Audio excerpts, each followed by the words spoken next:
अखंडता, प्यार, मोहब्बत, भाईचारे और इंसानियत की रक्षा के लिए कश्मीर से कन्याकुमारी से कश्मीर तक 4000 किलोमीटर पैदल चले हैं।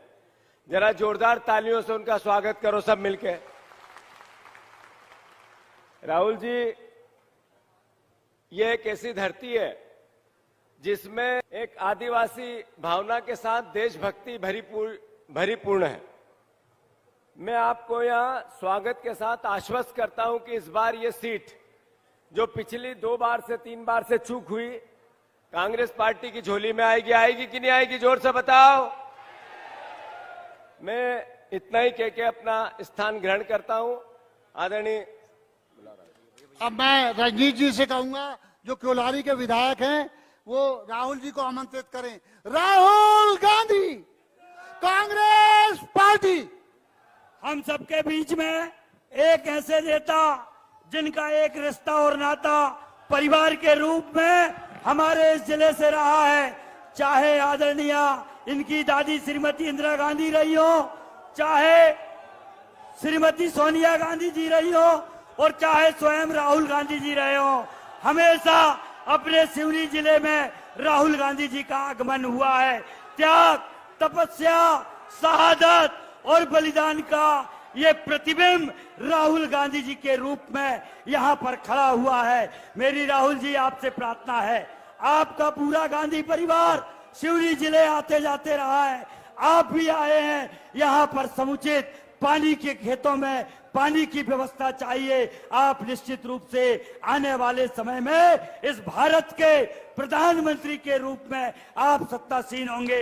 मैं सबकी ओर से राहुल जी का स्वागत करता हूं और उनसे प्रार्थना करता हूं कि अपना उद्बोधन जनमानस को प्रदान कर रहे हैं। आदरणीय राहुल जी।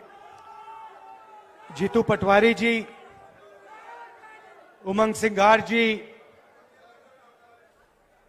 अरुण यादव जी, राकेश तिवारी जी, अजय सिंह जी, हमारे कैंडिडेट मरकाम जी, कांग्रेस पार्टी के एमएलएज, सीनियर नेता, पार्टी के प्यारे कार्यकर्ता, भाइयों और बहनों, प्रेस के हमारे मित्रों, आप सबका यहां बहुत बहुत स्वागत, नमस्कार। आप यहां दूर दूर से आए, मेरी बात सुनने आए, इसके लिए मैं आपको शुरुआत में ही धन्यवाद करता हूं।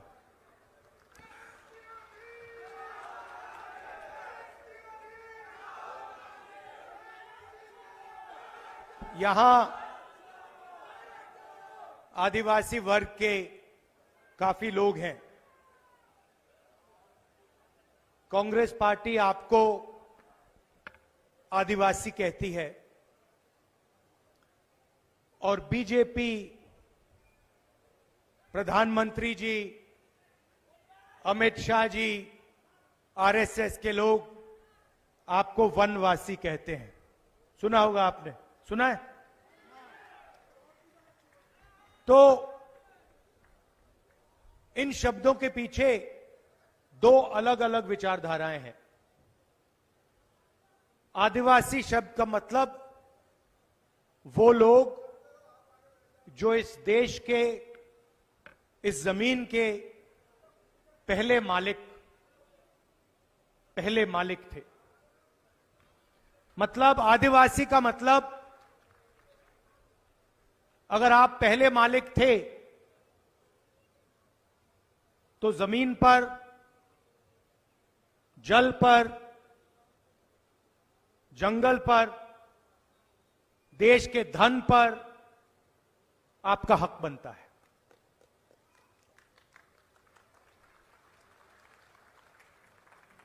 वनवासी का मतलब वो लोग जो जंगल में रहते हैं। वनवासी शब्द के पीछे एक विचारधारा है। सबसे पहले जो आपका इतिहास है, आपकी हिस्ट्री है, आपकी भाषाएं हैं, आपके जीने का तरीका है, उसको ये शब्द मिटाने की कोशिश करता है। दूसरा, जब हम वनवासी कहते हैं तो उसके अंदर ये छुपा हुआ है कि वनवासियों को ना जमीन का, ना जल का, ना जंगल का अधिकार मिलना चाहिए। क्योंकि वनवासी का मतलब आप जंगल में रहते हो, जंगल में आपको कैसे अधिकार मिलेगा। आदिवासी का मतलब आप ओरिजिनल मालिक हो, देश के पहले मालिक हो, और पहले मालिक का देश के धन पर, जल पर, जमीन पर, जंगल पर अधिकार बनता है। तो मैंने ये आपके सामने पहले बात रखी क्योंकि ये विचारधारा की लड़ाई है। देश में आपकी जगह कहां होनी चाहिए, उस बात की लड़ाई है। अब आप देखिए, छोटा सा आंकड़ा आपको देता हूं। आदिवासियों की आबादी देश में 8% है। मैंने आंकड़े निकाले, मैंने पता लगाया कि हिंदुस्तान की सबसे बड़ी कंपनियों में, उनके मालिकों में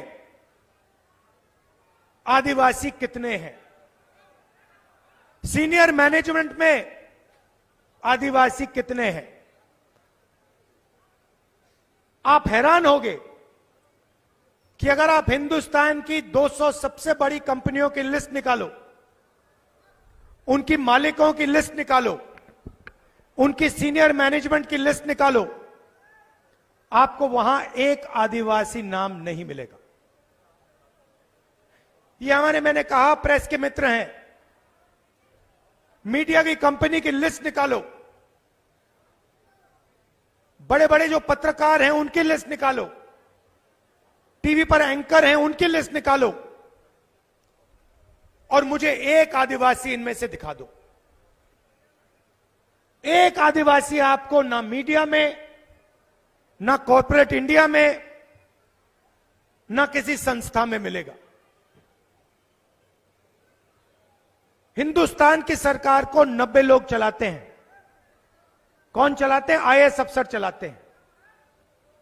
सही। हिंदुस्तान का जो बजट है उसे ये 90 अफसर बांटते हैं।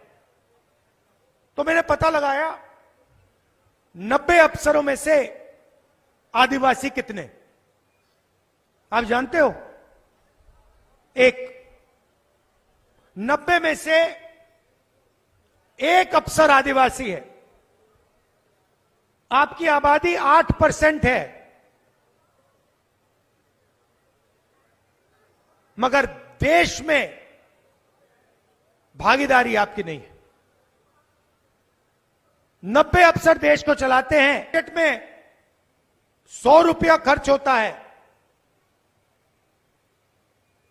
तो आदिवासी अफसर 10 पैसे का निर्णय लेता है। 100 रुपए में से 10 पैसे की आपकी भागीदारी है। आबादी 8%, पहले मालिक आदिवासी, और 100 रुपए में से 10 पैसे का निर्णय आप लोग लेते हो। यह लड़ाई है। यह फर्क है बीजेपी में और कांग्रेस में। हम कानून लाए, पैसा कानून लाए, जमीन अधिकरण बिल लाए, ट्राइबल बिल लाए, आपको अपना अधिकार देने के लिए। इंदिरा गांधी जी ने और कांग्रेस पार्टी की सरकारों ने आपको अपनी जमीन वापस दी, जमीन का हक आपको दिया, और ये हम करते रहते हैं। और बीजेपी क्या करती है, जहां भी इनको मौका मिलता है आदिवासियों की जमीन छीनकर अदानी जी जैसे अरबपतियों के हवाले कर देते हैं। जब आदिवासी युवा पूछता है कि आपने हमारी जमीन ली, हमें आपने रोजगार नहीं दिया, आपने सही कॉम्पनसेशन नहीं दिया, आपने हमारी शिक्षा नहीं करवाई, बीजेपी के लोग आदिवासियों को पकड़ पकड़ कर जेल में डाल देते हैं। पता नहीं आपने वायरल वीडियो देखा या नहीं। बीजेपी का एक नेता मध्य प्रदेश में आदिवासी युवा के ऊपर पेशाब कर रहा था। देखा आपने? देखा ना? और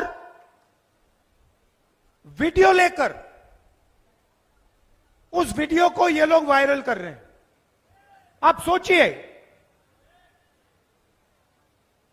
पहले आदिवासी युवा पर पेशाब कर रहे हैं और फिर उसी वीडियो को पूरे हिंदुस्तान में फैला रहे हैं कि पूरे हिंदुस्तान को मालूम पड़े कि बीजेपी के नेता ने एक आदिवासी युवा पर, आदिवासियों के भविष्य पर पेशाब की है। यह इनकी विचारधारा है, यह इनकी सोच है। चुनाव का समय है, हमने अभी मैनिफेस्टो बनाया है।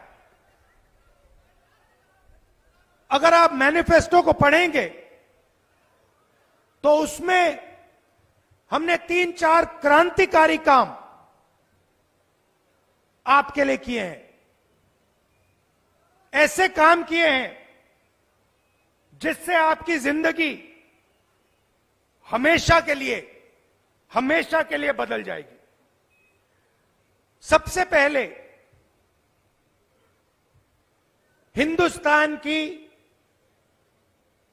जो गरीब लोग हैं, और उसमें बहुत सारे लोग आदिवासी हैं, दलित हैं, पिछड़े वर्ग के हैं, हर एक गरीब परिवार में, अच्छी तरह सुनिए मैं जो कह रहा हूं, हर एक गरीब परिवार को, उसमें से हम एक महिला को चुनेंगे और उस महिला के बैंक अकाउंट में साल के 1 लाख रुपए हम डालेंगे। हर महीने सीधा उस महिला के बैंक अकाउंट में हजारों रुपए जाएंगे। साल में हिंदुस्तान की सरकार हर गरीब परिवार को 1 लाख रुपए बैंक अकाउंट में डायरेक्ट सीधा आपके बैंक अकाउंट में डालेगी। जो आशा और आंगनवाड़ी की महिलाएं हैं, उसमें भी आदिवासी हैं, पिछड़े वर्ग के लोग हैं, दलित हैं। उनको जो आज पैसा मिलता है, सरकार आने के एकदम बाद उस पैसे को हम दुगना कर देंगे, डबल कर देंगे। अब आदिवासी युवा, पिछड़े युवा, दलित, गरीब घर के युवा एक सवाल पूछते हैं। मैं 4000 किलोमीटर चला, कन्याकुमारी से कश्मीर चला, और पूरे रास्ते युवाओं ने मुझे कहा, राहुल जी हमें रोजगार नहीं मिलता। मध्य प्रदेश में देश से सबसे ज्यादा बेरोजगारी है। नरेंद्र मोदी जी ने नोटबंदी की, गलत जीएसटी लागू की, जो छोटे बिजनेस वाले हैं, जो छोटी फैक्ट्रियां चलाते हैं, मिडिल साइज फैक्ट्रियां चलाते हैं, वो सब बंद हो गए। सिर्फ अदानी, अंबानी, ये अरबपति ये बचे हैं। तो रोजगार पैदा ही नहीं हो रहा। और पूरे देश में युवा एक ही सवाल पूछते हैं कि हमें रोजगार चाहिए, रोजगार कहां से मिलेगा, कैसे मिलेगा। आज मैं इस भाषण में आपको जवाब देने आया हूं। सबसे पहले हिंदुस्तान की सरकार में 30 लाख सरकारी वैकेंसीज हैं। 30 लाख सरकार के पास रोजगार है, जो बीजेपी के लोग आपको देते नहीं हैं। वो आपको कॉन्ट्रैक्ट पे काम देते हैं, आपसे मजदूरी करवाते हैं, मगर सरकारी नौकरी आपको नहीं देते। इसीलिए हमारा पहला कदम, जैसे ही हमारी सरकार बनेगी, ये जो 30 लाख सरकारी नौकरियां हैं, हम आपके हवाले कर देंगे।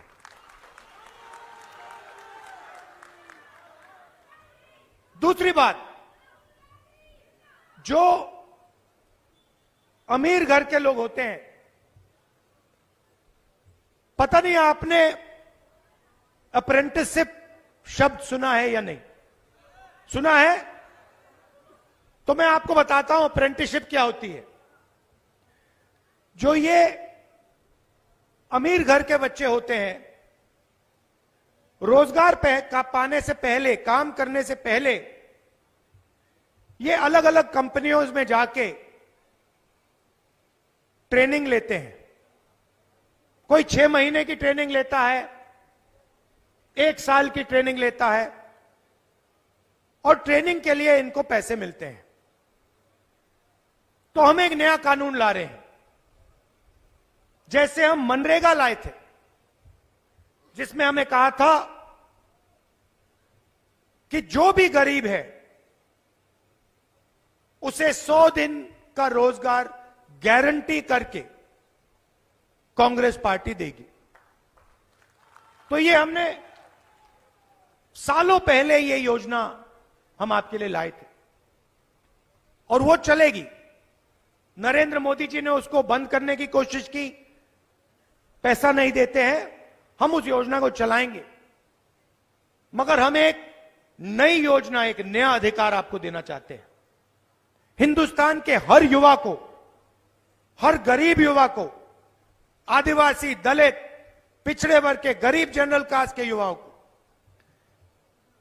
1 साल की अप्रेंटिसशिप,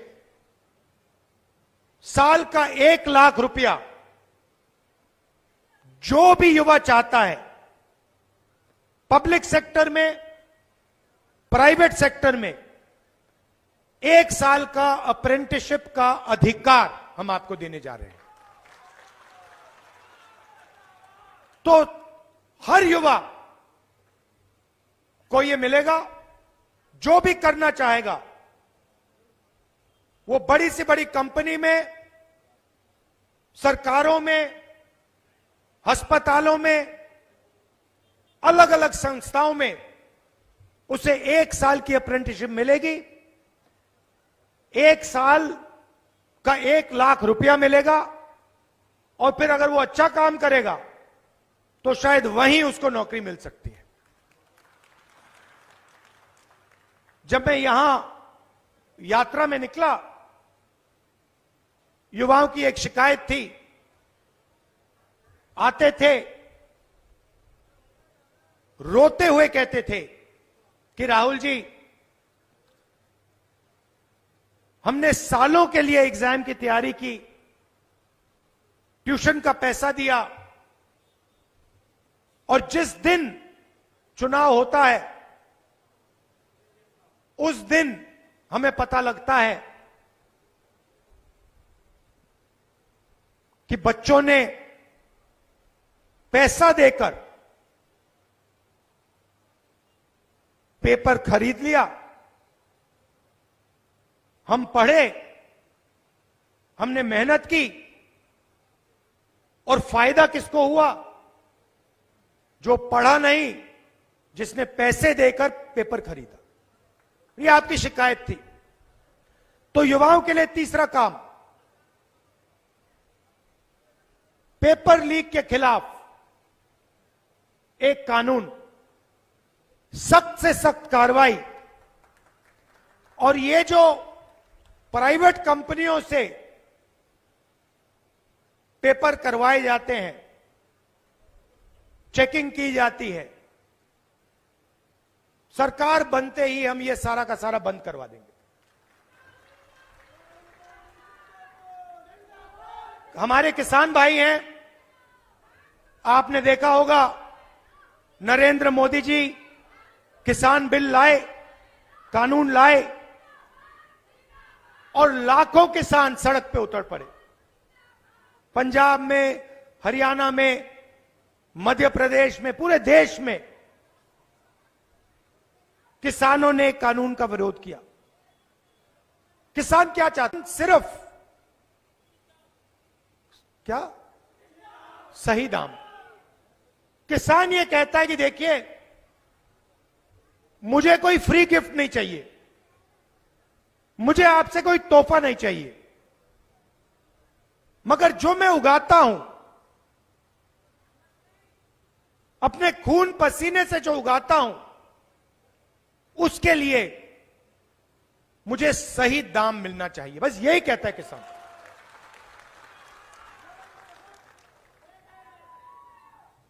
लाख करोड़ रुपया तो पुलिस वाले उन पे गोली चलाते हैं। तो हमने मैनिफेस्टो में साफ कह दिया है, किसानों का कर्जा माफ होगा,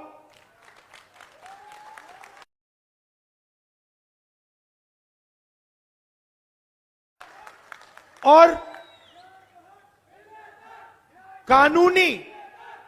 कानूनी मिनिमम सपोर्ट प्राइस हिंदुस्तान के किसानों को मिलेगी, और कानून के मुताबिक उनको सही दाम अनाज के लिए, धान के लिए दिया जाएगा।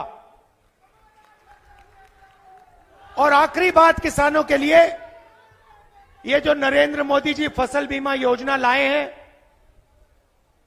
आप पैसा भरते हो, सरकार का पैसा जाता है, आंधी तूफान आता है, फिर आपको बताया जाता है कि भैया आपको कॉम्पेंसेशन नहीं मिलेगा, और पूरा का पूरा पैसा 16 कंपनियों को जाता है।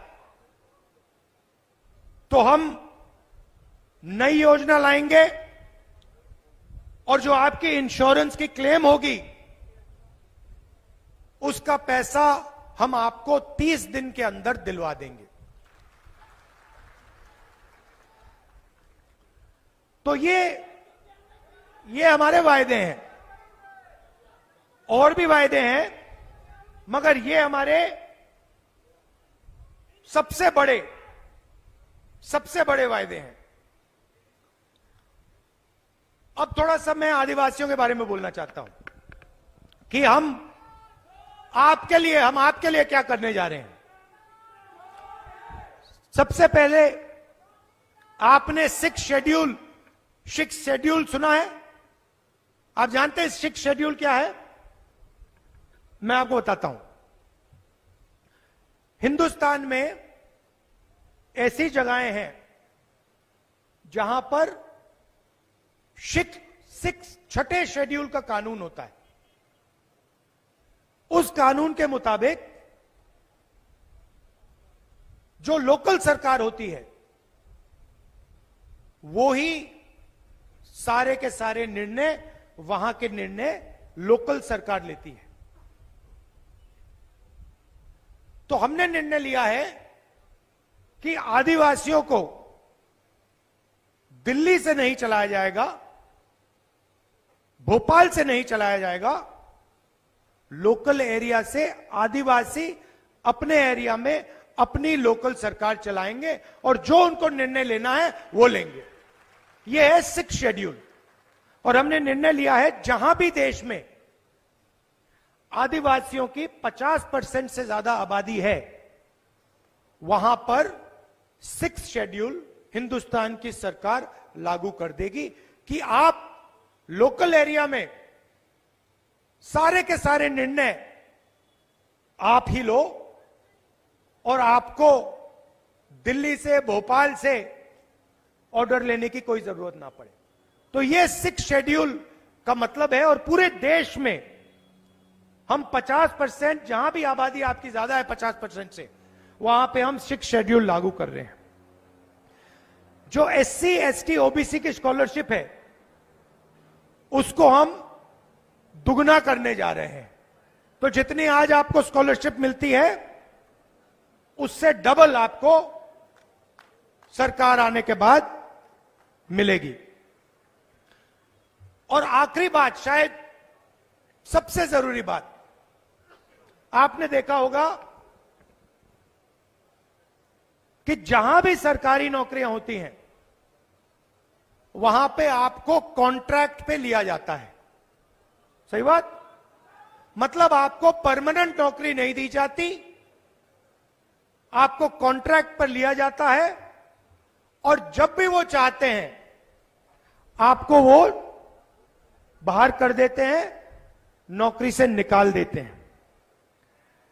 तो हमने निर्णय लिया है कि ये जो कॉन्ट्रैक्टलाइजेशन है, कॉन्ट्रैक्ट की जो नौकरियां हैं सरकार में, हम इनको पूरी की पूरी को बंद कर देंगे और आपको PSUs में, सरकार में कॉन्ट्रैक्ट से नहीं लिया जाएगा, मगर आपको परमानेंट नौकरी सरकार में और पब्लिक सेक्टर यूनिट्स में दी जाएगी।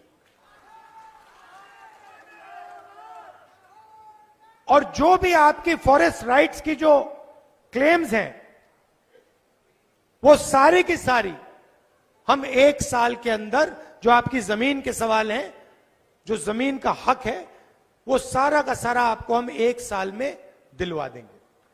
तो ये हम आपके लिए करने जा रहे हैं। देखिए, चुनाव 2 विचारधाराओं का है। एक तरफ नरेंद्र मोदी हिंदुस्तान के 2-3 अरबपतियों के लिए काम करते हैं, दूसरी तरफ कांग्रेस पार्टी गरीबों के लिए, किसानों के लिए, मजदूरों के लिए, पिछड़े वर्ग के लोगों के लिए, आदिवासियों के लिए, दलितों के लिए काम करती है। लड़ाई इन दोनों के बीच में है। आप हैरान हो जाओगे, नरेंद्र मोदी जी के राज में 22 लोग हैं, अरबपति हैं, जिनके पास उतना ही धन है जितना हिंदुस्तान के 70 करोड़ लोगों के पास है। 22 लोगों के पास नरेंद्र मोदी जी ने 22 लोगों को इतना अमीर बना दिया कि अगर आप उनके धन को देखें तो उनके पास 22 लोगों के पास इतना धन है जितना 70 करोड़ हिंदुस्तानियों के पास है। शर्म की बात। और नरेंद्र मोदी जी ने आदिवासी युवाओं की शिक्षा के लिए कर्जा माफ नहीं किया, छोटे दुकानदारों का कर्जा माफ नहीं किया, किसानों का कर्जा माफ नहीं किया, मजदूरों का कर्जा माफ नहीं किया, मगर सबसे बड़े अरबपतियों का 16 लाख करोड़ रुपया कर्जा माफ किया है। अब आप कहोगे भाई 16 लाख करोड़ रुपए तो हमें समझ नहीं आ रहा, मुझे भी नहीं समझ आता कितना है, इतना बड़ा नंबर है। मैं आपको बताता हूं, मनरेगा को चलाने में 60,000 करोड़ रुपए लगते हैं। नरेंद्र मोदी जी ने 22 लोगों का इतना कर्जा माफ किया जितना मनरेगा को चलाने में 24 साल चलाने में लगता है। 24 साल का मनरेगा का पैसा इन्होंने 20-25 लोगों के लिए माफ कर दिया। आप बैंक में कर्जा लेने जाते हो, आपको बाहर कर देते, भगा देते हैं। और हिंदुस्तान के सबसे अमीर लोगों का 16 लाख करोड़ रुपया, मतलब 24 साल का मनरेगा का पैसा उन्होंने ऐसे ही माफ कर दिया। 2 हिंदुस्तान बन रहे हैं, एक अरबपतियों का, यहां पलायन होता है, यहां आपको रोजगार नहीं मिलता। आप जाते हो, दिल्ली जाते हो, अमीर लोगों के घर में काम करते हो,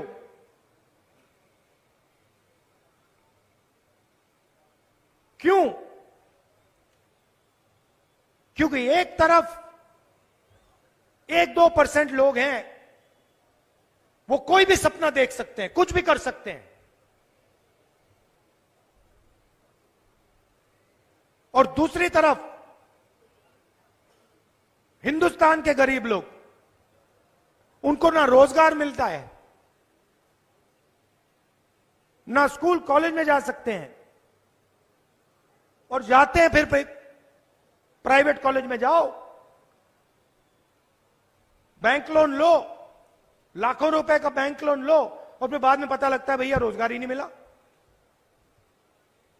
तो आपके जेब में से पैसा निकलता है, जीएसटी आप देते हो,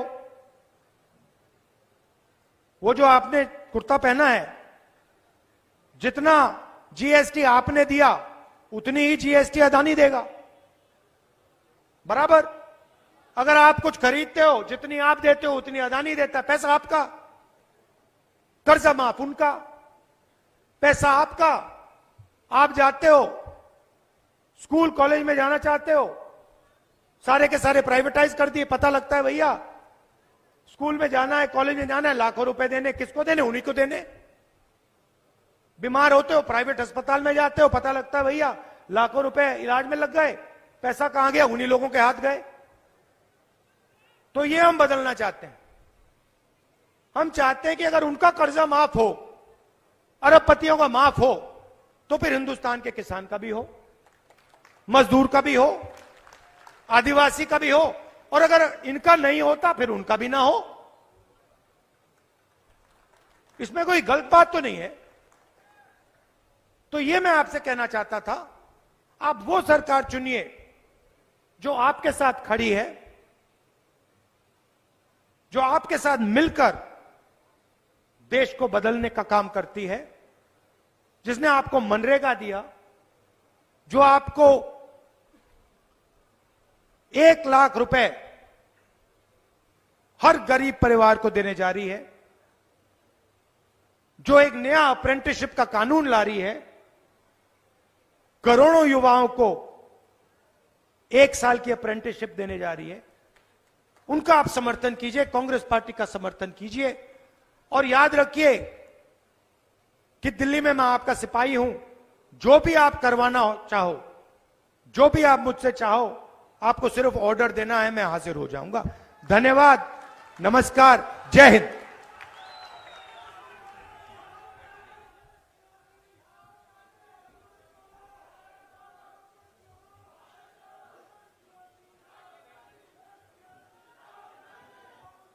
आदरणीय राहुल गांधी जी का उद्बोधन हमारे मंडला संसदीय क्षेत्र के सभी आए हुए साथियों ने सारगर्भित उद्बोधन सुना। मैं आप सबकी ओर से बहुत बहुत आदरणीय राहुल गांधी जी का आभारी हूं कि आपने हमारे मंडला संसदीय क्षेत्र में क्योलारी विधानसभा क्षेत्र के हमारे ग्राम धनौरा में आपने आने का अवसर यहां पर किया।